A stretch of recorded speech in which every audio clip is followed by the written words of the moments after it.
Welcome to another episode of where I find the wank games that should have been a lot better, try to see what went wrong, and hopefully fancy fix them.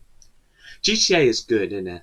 The critically acclaimed and globally loved franchise has remained in the spotlight for 7 years without a new game, which is an insane amount of time for the ever-changing market that is the video game industry.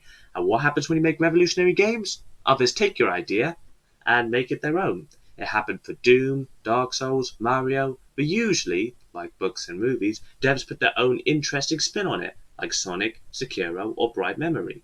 But what happens when the gimmick that makes you different, that should be awesome, is worn very, very thin? Well, you get Watch Dogs 1 and Watch Dogs Legion. Watch Dogs 2 is alright, and with the definite worst being the latter. But first, let's look on the happy side. Let's see the good stuff. I like the weapons. They are interesting and sometimes creative. They seem to put some effort into the recruitments, especially in the missions. Like Critical, or as I call him, Sarcastic Jesus once said, this is the generic Ubisoft game.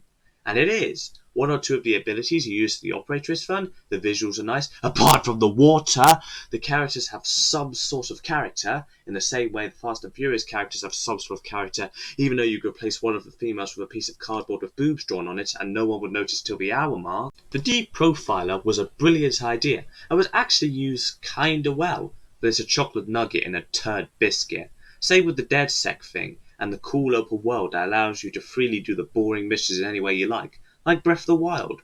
Hi, this is Future Zach talking. I was using Breath of the Wild as an example. Breath of the Wild does not have boring levels. I was merely saying that they work in the same way.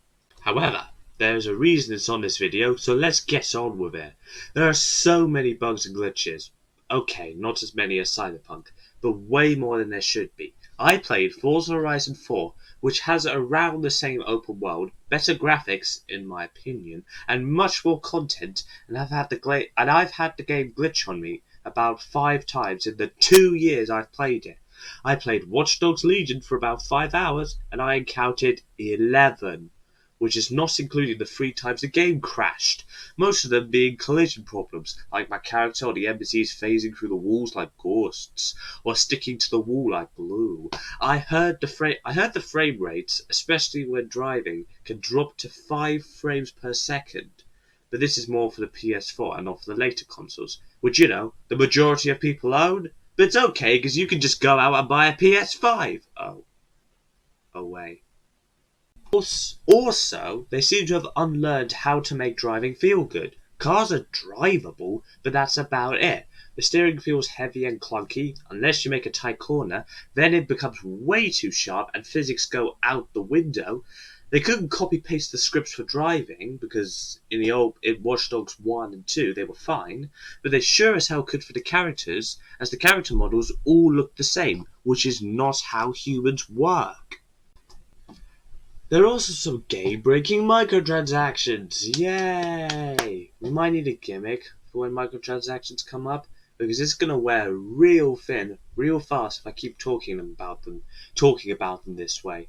But anyways, they are really bad and really constant. It's like a Tom Clancy's Ghostly Recon Breakpoint. Too bad that microtransactions don't help you when you're trying to do the stealth work, which is woefully unimaginative and dumb. And there's input lag in a 2020 release. And I had a friend who played the game and his save file got corrupted. So, great. Finally, the recruiting thing sucks when you realise most of the characters you recruit are useless.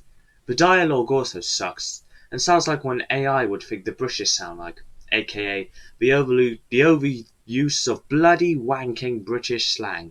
Oh, and the day one patch was as useful as cold tea. I'm talking texture pop-ins, more crashes, long load time, environmental glitches, the lot. But the biggest problem, by a mile, is that this game is boring. It has a repetitious and uninteresting story. The character and characters are very basic. The gameplay we have seen in video games for 12 years now, and they somehow still messed it up with bad shooting and awful driving mechanics. The hacking, the most important part of this game, is not fun. When recruiting the missions, they are still boring, especially when getting injured or incapacitated. The story The story has as much depth as a movie starring Hitomi Tanaka, and it's even thinner than the first game, and the mini challenges are boring. Zero Day, the main bad guys are dull and are evil just because they're evil, and the lineup of playable characters don't really have any sort of role in the arc of the game. I think Penguin Zedo / Critical, whatever you call him, the man with the massive dildo, said it best in his review on the Moist Meter, calling it the generic Ubisoft game. Minimal, also, I forgot to say, minimal stuff to actually explore.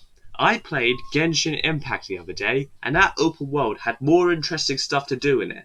And Genshin Impact is a mobile game. So, how would I have fixed it? Basically, this game is boring, but it doesn't have to be. It's a game about hacking. It can't be that difficult to make a good idea out of that.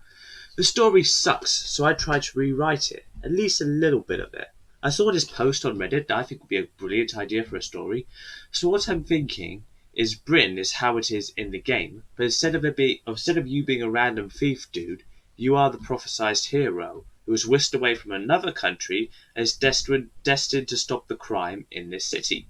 However, this is the fifth time it happened to you, and you're getting really tired of it. Then you can have a choice whether to go down the good path or the evil path. The open world will be simple. All you need to do is have more interesting content, like more interesting stealth missions, like when you have to frame murder, or when you have to use more gadgets to sneak around combined with stealthy parkour stuff, or hacking stuff and pretending it was an accident, or a mode where you're being hunted in the open world and have to lay low. Or why not be able to make your character a cyborg and hack your body to make it work better? How about levels where you have to spend multiple in-game days to complete, where you have to do multiple complicated hacking things? Oh, and also, it's Polish o'clock, Sister Shaggers! Yes, everything from the shooting mechanics to the NPCs and other characters to the extremely long load times and frequent texture pop-ins to the hard crashes and even some environmental glitches. Oh, and don't forget the clunky mechanics. This all reeks of a lack of polish. This needed at least 6 more months of polish on it. And finally, flip microtransactions. Well, that's the review today. I hope you fall on your head and get your neck cracked. See ya!